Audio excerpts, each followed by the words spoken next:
Hello and welcome to episode 6 of the Cripped Podcast. Today we are joined by Bobbi Lalach, a local kinesiologist here in Cranbrook, who tells her tale of how a wintry vehicle accident left her with a concussion with persisting symptoms that remain to this day. So, without further ado, let's get to it. Welcome to the Cripped Podcast, where we explore serious and often life-altering injuries, long-term recoveries, and the inspirational people who refuse to give up. Starring Cranbrook local, your host, Darcy Allen. Bobbi, welcome to the show. Thank you. So why don't we start things off, this is the first time you and I have met, so, kind of tell us a little about yourself and what brings you here today. 7 years ago, my husband and I were driving with our 5 kids to Kelowna for Christmas vacation, and we hit a patch of ice. You might know the turnoff to go to Castlegar, or you go straight to go to Fruitvale. Yeah. And we hit the ice there as we were turning, crossed the other lane, and hit the snowbank. And we were going slow enough that we thought it was good, and it stopped. Then we rolled down the embankment 2 times. Oh, wow. Luckily, the kids were fairly good. My one son got stitches, and they got bruises from the airbags. You had the full family in the car. Full family, fully packed. Nothing moved. I said to my husband, "You must have packed that car so good," because not a single thing moved out of the trunk. Oh, that's good. Yeah. Just all your luggage and everything? All the luggage, all the gifts, everything in the very back. It was a Sienna. Oh, okay. And the sliding doors still work somehow, but we got out of the ditch. The tow truck came and, everybody, fire, ambulance, everybody, and took us to the hospital. My one son and husband went with the tow truck to the vehicle because we needed to park that, and then he got dropped off, and the rest of us went to the hospital in the ambulance. Okay. Everybody was fine. I thought I just had nausea. As the days progressed, I had a headache because we continued on the next day. We got a rental and made it to Kelowna for Christmas. And then when I got home, I thought I had a sinus infection because my head was just pounding, right? And then, things weren't quite working properly in my brain, but I didn't really realize it for about 6 weeks when I couldn't read a 1-sentence email. Okay. I'm like, what? So neurologically, things were kind of starting to not click right. Yeah, 3 times I have to read this 1-sentence email. And I'm a kinesiologist. I should be able to heal myself. Right. Right? Like, I know what to do, but I wasn't sleeping. And finally, it was my boss that said, "You need to get an OT assessment." And then I was diagnosed with a concussion. Was it sounds like quite a severe concussion then? I don't quite know how those work. I know there's different levels of it, right? Yeah, they said mild, of course, because I didn't think I had neck pain. Like, a lot of things were numb, including my brain. And until some other symptoms settled, you didn't always see what else was underneath. Okay. Right? Because I was dizzy and not sleeping and had nausea and had anxiety, was getting panic attacks, the whole shebang, which I didn't know was part of it, obviously, until I was in it. You just knew at this point things didn't feel right. Correct. Yeah. And they sent me to the concussion specialist, and they said, well, maybe sometimes whiplash can also give you the same symptoms, right? So it doesn't really matter if it was or wasn't. The fact was I had these symptoms, and I needed to help settle them down. So, so you said that was about 6 weeks in. How long was that continuing to affect you? The big symptom, right? Yes. Well, they pulled me off of work, and I said, well, I need to do a little bit of something that's normal because everything else in my world at that moment was not normal. Yeah, kind of upside down. Couldn't remember. I couldn't spell. Like I said, the anxiety and everything. And so the 3 mornings a week at the pool, at least I felt like myself again still. Yeah. And then I was going for treatment for physio, massage, and Chinese medicine, acupuncture. Oh, okay. And how did those help you? They helped settle, but it wasn't enough. And there was some things that were improving, but it was taking a long time. I'm like, 9 months in, why is this not helping? 9 months at this point now. 9 months. And then I had sort of been following a yoga therapist online. And so I reached out to her, paid for that myself, and my symptoms started to get better. I'm like, what the heck? And then it was COVID. So that kind of slowed everything down, right? That threw everything into a kink at the time. And so everything was sort of at, status quo. I mean, I was still going for treatment as I could. And then I decided to do the training. Because I already have my yoga teacher training. Okay. And you had to have that, plus go through a few other steps. And I did that as well. And then I went through the training. As I was going through the training, I was getting better and better and better. And I told her she tricked me into healing myself by getting the training because I wanted to help my clients, right? I work with other clients that are in car accidents and chronic pain, and I could see how this could be applied so simply, and the people that fall through the cracks, like myself, right? So do you think, working with your own clients through relatively similar things, do you think going through this experience yourself has kind of helped you to help others in a better way? Yes, I can see the big picture now, and I can sympathize, empathize with where they're at, and when you're feeling completely lost and in the dark and not heard, and how I can help get them to where they need to be. I'm not the only person that's going to help them, obviously, and that's what I like about the yoga therapies, because I work with everybody else too, right? Like, yes, you still need to go to physio, you still need to go to the gym, you still need to do stretching, and this can bring it all together. Yeah, all those little things can really help. I know myself, I went through quite a lot of physio. I actually had my physiotherapist on as a guest on here as well, just to kind of give that professional insight to the whole physio process of a recovery. And then I also did the chiropractor as well. I had to twist some elbows, little extra elbows with compensation to get that, because they'll usually go like one or the other. And I'm like, well, I was starting to have a lot of like hip pain and back pain because I walk with a limp, so it throws everything out of whack. And I'm like, I think there'd be a lot of benefit in at least adding chiropractor into the mix. And fortunately, they did approve it. And I think I was going for over a year to the chiropractor, and I found it helped tremendously. Right. Yeah, you got to go to what works for you, and when it doesn't work, then you have to look for something else. Yeah. Because I don't like it when the doctors say, or the specialists say, "This is good as you're going to get." Yeah. Because it's wrong. It is, I think it's like they almost default to that. Yes. Because I don't know if it's they don't want to set people's expectations too high. I know myself, when I got injured, I was like, oh, I'll be like right back at it, and and then the reality does set in a little bit. Like, I was a strongman athlete, and I'm no longer able to compete in the way that I was, and that was a harsh reality check for me. But I do find that doctors are very quick to be like, no, this is it. You're not going to make a full recovery. You're not going to live the same life. And time and time again, people prove that wrong. Yeah. I had another guest on here, Mike Russell. He's a double amputee. Oh, I know him. Yeah. I think a lot of people in Cranbrook do. Well, his daughter played soccer with me. Oh, okay. And, he's a prime example of that. They said you're not going to be able to do a lot of things, but I mean, he still goes out, he's snowboarding, he's wakeboarding, he's snowmobiling, he's doing a lot of like stuff that no doctor in the right mind would have said, yeah, you're absolutely going to be out on a mountain snowmobiling again. But he is just a good example of, mind over matter is a big part of it. And I think a little stubbornness could be part of it. Probably, yeah. And the way yoga therapy is different is you listening to your body. Right. So maybe you can't do that today, but what can we do to get you there? And because with the concussion, there were so many symptoms. Yeah. It's like, well, which one do you listen to, right? And then instead of going, like we call it yellow lights and red lights, instead of blowing to the red lights, and then you can't do anything for 3 days because now you've gone past where you should go. Yeah. What can I do at yellow to come maybe down a little bit so I can do what I want to do? Yeah. Yeah, you can't, especially when you're early in a recovery phase, you do have to pull the reins back a little bit.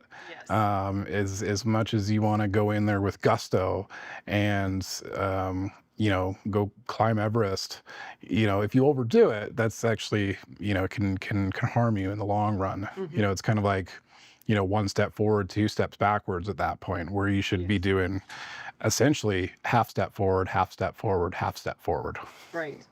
And if you do go back or you do blow those red lights, you know what to do to get back down. And you can choose to go to the red light sometimes, and that's fine, right? Because maybe you want to climb the mountain that day, and that's the only day you get to climb it. And now what do I do afterwards? It's not the end of the world. So you know in your mind that it's okay, because a lot of times people panic when the symptoms all come back. Right now, oh no, but you don't have to panic because you have the tools and you have the knowledge to now settle those symptoms down. So, so with the yoga and everything, is there like a particular routine that you found to help you more than anything else, or is it just kind of a combination of all of it, or? So it's not yoga, so it's not poses, it's yoga therapy. Oh, okay. So we're looking at how, like say for you, how is your hip working? Is there other muscles coming into play? Because you were saying you get back pain. So your back muscles are working to maybe try and help your hip move or your knee move. Okay. So what can we do to quiet those compensation patterns down and get the hip muscles doing what they should do? Yes, they might not function 100%, but can we get them to work a little bit better to settle that back pain down? So is it kind of like identifying, like the weaker muscles that, maybe are affected or not affected, and just trying to pinpoint those to strengthen those to help with the other muscles, or? Not necessarily strengthen, just actually working better. Right. So like, let's say the hip again. So maybe your back is helping your hip move. So how do we get your back to settle down and not jump in and do the hips muscles work job per se, right? Right. So try to stop other muscles compensating for what another muscle should be doing. Right. And so we don't use the word stop because we don't want to brace, because that is also compensation, or hold your breath because that is also compensation, right? So we use breath, movement, and stillness to help your body move better and how it should, right? And like I said, it doesn't have to be 100%. You don't have to work the hip and move the hip exactly perfect 100% to get the back to settle down. Sometimes it's just a little bit, right? And Ayurveda is also part of yoga therapy, which is using food as medicine. And our teacher was like 51% is in the right direction, right? So you're going toward your goal. It doesn't have to be way over here to get there. So that's the nice thing. And then people can feel when those compensation patterns are happening, or start to recognize, okay, so what do I need to do now? Or maybe they call me then, right, to see what we can work on. Okay. Yeah. So how long have you been doing that sort of work for now? Yoga therapy, 2021 is when I finished my course. Okay. Yeah. So 4 years, I guess. Right. And then you were a kinesiology background? I have a kinesiology degree, yep. And then how long were you doing that? That's a long time. 1994.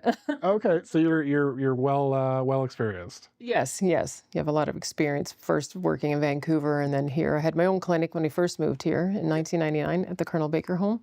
Okay. And then had babies and didn't have time to phone people at 9 o'clock at night. So I ended up moving into Cranbrook Physio, which then turned into CBI Health. And then during COVID, they let me go. So now I'm on my own. So this has been since, you said, 2018? Our accident was December 2018. Yeah. December 2018. So do you still have anything that persists associated with that? Yeah. Sometimes the bright lights, like in the fall, can trigger headaches or migraines, if they want to call them that. I have to watch my fatigue level. Right. That was a big factor, like initially. And neck pain, I still can't spell. I don't know if that'll ever come back. And I used to be able to spell really well. Yeah. It's something silly, but it's annoying when you know, same as you, right? You would like to do your strongman again. Yeah. So there's a few little things, and I just have to watch my fatigue level, what I'm eating, those kind of things, right? Pacing during my day, screen time also can affect it as well.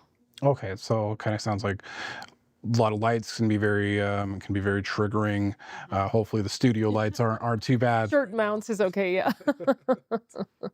Um, and kind of going through this experience, what are some of the big things that you've kind of learned, when it comes to, dealing with these, symptoms. I mean, the yoga therapy obviously helped you quite a lot. Is there, other things that have kind of switched up in the routine, day to day? How has life kind of shifted since the accident?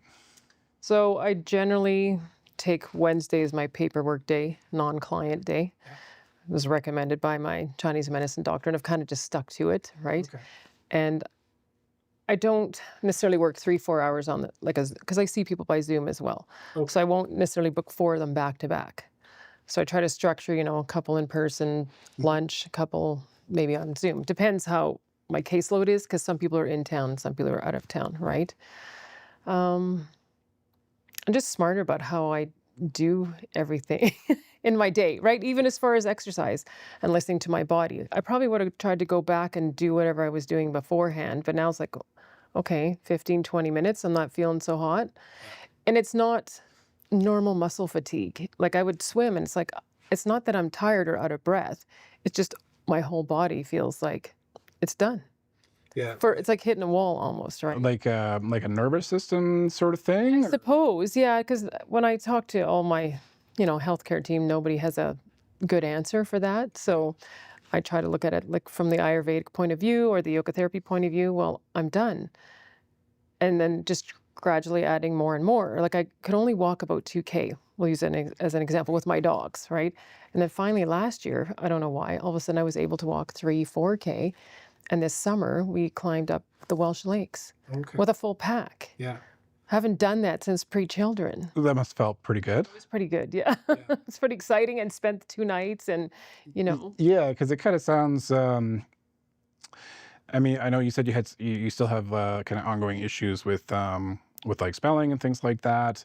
I guess physically it's kind of taken a step back on a lot of things for you. Is there anything else that you're just not able to do or you struggle to do? I think driving too in the snow, like the season that's coming. Yeah, I mean, we're mid-November now here as we're filming. I'm actually shocked there is no snow on the ground yet. I know, and +8, right? Like you keep pulling up the sweaters, but we don't need them. I mean, growing up around here, I mean, you get all too used to like a white Halloween. Halloween was the warmest ever. I said that to my husband. I can't believe it's warm. Yeah, I took my daughter out. I have an 8-year-old daughter, and instinctively I grabbed my winter jacket to go walk around trick or treating with her, and I think we got like 2 blocks down, and I'm like, I'm just sweating here. I guess the other thing is I don't let my husband drive in the winter. Oh, okay.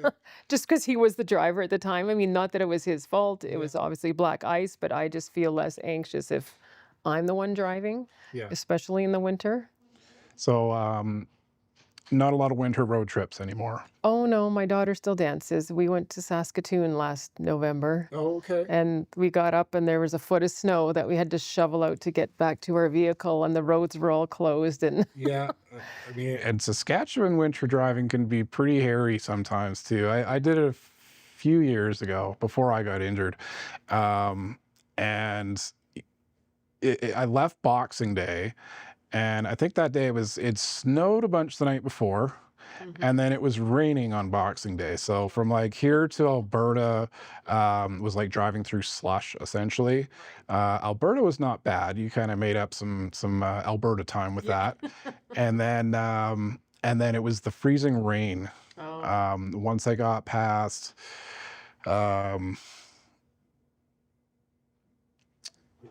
I can't even remember the towns anymore, but once I got about halfway to Regina, I was on my way to Regina. Oh, Medicine Hat or something. Swift Current. Yeah, I think it was around Swift Current, but somewhere around there. I mean, I had to pull over at one point just to knock the ice off the wiper blades because they just weren't doing anything at that point. Like I remember driving down, and I was going, no, I wasn't speeding, but come up, and then suddenly cars around me are putting their hazard lights on. I'm like, why are they putting their hazard light? And then I just tap the brakes and it goes, "Rrrr." I'm like, oh, okay. One of those So days. I slow down. I basically rolled I drove in the shoulder because there was a little bit of chopped snow. So at least I got a little bit of traction that way. But not a fun drive, not a fun drive. No. And then if it's too bad, I'll just stop, right? Let people go past me. I drive the speed I want to drive, or try to plan and do it in 2 days. Like, 'cause we had to go to Saskatoon. She dances out of Medicine Hat, and she's taking her teaching there as well. So it's halfway home, right? So we'll just I break it up into 2 trips. Yeah. Or for me, yeah. Yeah, which I mean, if you're going to be getting fatigued, it's better safe than sorry. Well, yeah, because my eyes will get fatigued, right? Yeah. Motels, $100. Well, at least they used to be. I don't know what they cost nowadays, but A little more, yeah. But I can stay at her house now. okay, there you go. That makes it easier. Yeah. Is there anything that you wanted to bring up as well? I think, yeah, just not listen to the Western medical world. They're not always right. Yeah. Don't give up hope. And listen to your body. Because I was being told by the professionals that I work with that I should be able to do these exercises. I shouldn't end up with a 7-hour headache, right? Or I should be getting better. I should. And it's, well, what do you want me to do? Right. Yeah. So is there still like a little bit of a mystery to this? Like the doctors weren't able to quite 100% figure out exactly what was wrong, like maybe just little bits and pieces, or because it seems 2018, that was quite a number of years ago now, to still have persisting symptoms of a concussion so many years later. Is there possibly something else up there, or? Well, I've had MRIs and all those things, so there's nothing that they can see. Okay. Right? And, well, it's physio that was doing all the concussion rehab, Oh, okay. right? So, What does concussion rehab look like? I've never knocked my head that hard, so. oh, well, see, that's the thing. It depends too, right? Because some people are affected just cognitively, or just fatigue or neck pain.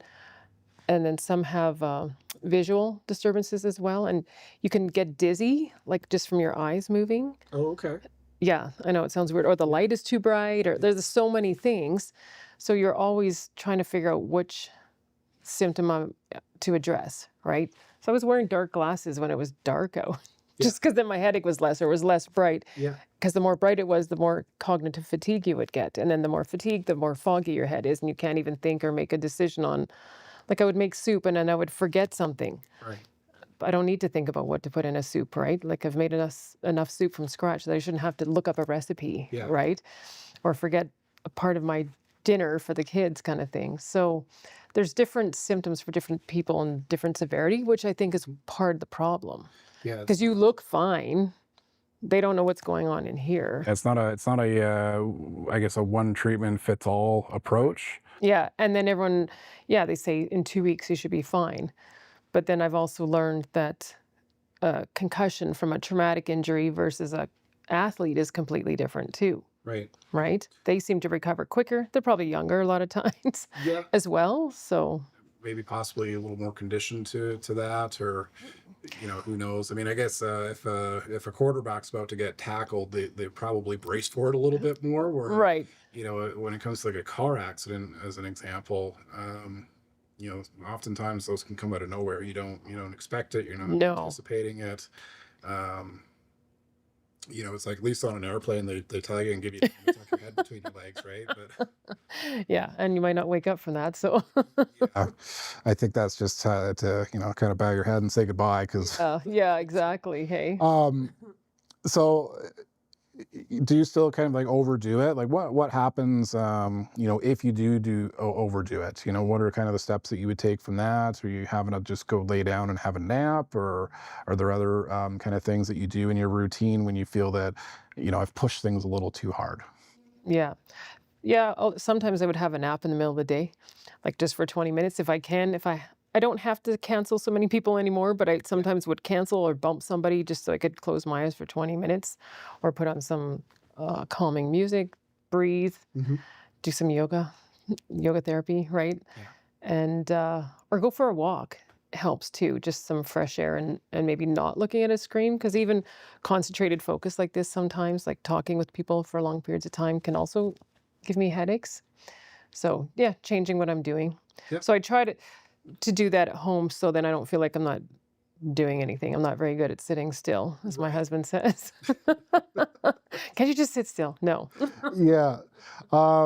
So I know you mentioned that it's kind of like 6 weeks before you kind of knew you had a concussion, kind of like you were 9 months plus, still kind of trying to figure things out. If you had the ability to kind of go back in time and talk to yourself, when the injury happened, when the accident happened, would you tell yourself to do anything different at that time? Would you, whatever that might be, any advice that you would give yourself or somebody else who has gone through a similar accident, similar injury, dealing with similar symptoms?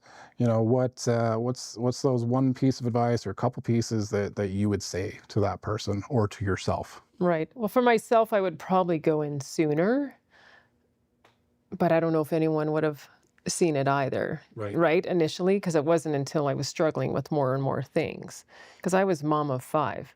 Yeah. I don't have time to stop. Right. And my husband was working a lot, so it's not like he could take over that kind of thing. And to someone else going through, you just, don't give up and listen to your body and find someone that will listen to your concerns and help you just even a little bit in the right direction. Will give you some hope. Like, don't give up hope. Mm-hmm. How much do you think, the mindset plays into this sort of thing? Yeah, in the yoga therapy world, we don't like to call it mindset. Okay. Right? I know what you're saying, Yeah. but we don't want to override what you're feeling. Right. Right? I think it's the not giving up hope and know there's another way. And it's okay if you are experiencing the symptoms, not to panic, right? Not to push through, but don't panic. There's things we can do or things you can do to settle those symptoms back down. Right. So does that answer the question? Yeah, I think so. Yeah, well, Bobbi, I do want to thank you very much for coming on. The story that you told, I mean, it's not an uncommon injury. It does happen to a lot of people. Concussions happen to anyone at any time, and as you said, they kind of affect people in very different ways. So, I appreciate your insights on that, and hopefully, if somebody does see this, that might spark something in them. Maybe seek out those additional treatments, like you'd mentioned. The whether it's physiotherapy or chiro or acupuncture or the yoga. Would you say that's kind of like your one of your top recommendations is just seek out other alternatives for help, instead of the traditional here, take this for your pain, Yes. which is far too common in our medical system. How much you kind of sounds like you would advocate a lot for alternative treatments. Yes, and I mean, and there's still Western medicine people that can help you in the concussion world. You just got to find the right ones that are trained and understand that not everyone's going to follow that pattern, right? I know there's a big push from a physio I'm following in Nanaimo, and she's got a whole clinic full of people like myself that aren't recovering the way you should. Okay. Right? So because I think they're still learning. Like everyone's still learning, and things can be missed. Like one little thing can be missed, and then you have all these symptoms. Yeah. So we got to address all of the things. And she advocates for, very early treatment, not wait till you're 9 months in, right? Yeah. Yeah, it's kind of like the guest I had on last episode. Broke his back a few times and never went to the doctor. I think now that he's older, he kind of regrets that a little bit. But you're right. Don't wait too long to get help, because sometimes getting help early on. If I didn't do physio when I did physio, like I probably wouldn't be very mobile right now. Right. if I would have let that wait and kind of let things kind of seize up to the point where it was just an uphill battle to try to get anywhere. But yeah, again, thank you very much for coming on. Thanks for And if there's anything else that you'd like to say, I'll kind of give you the floor for that, and then I think we'll wrap things up. Yeah, no, I think we've covered everything, and I appreciate you having me on and letting people know there's always someone to find to help you. Absolutely. Well, again, thank you very much, Bobbi, and that's a wrap. Okay, thanks.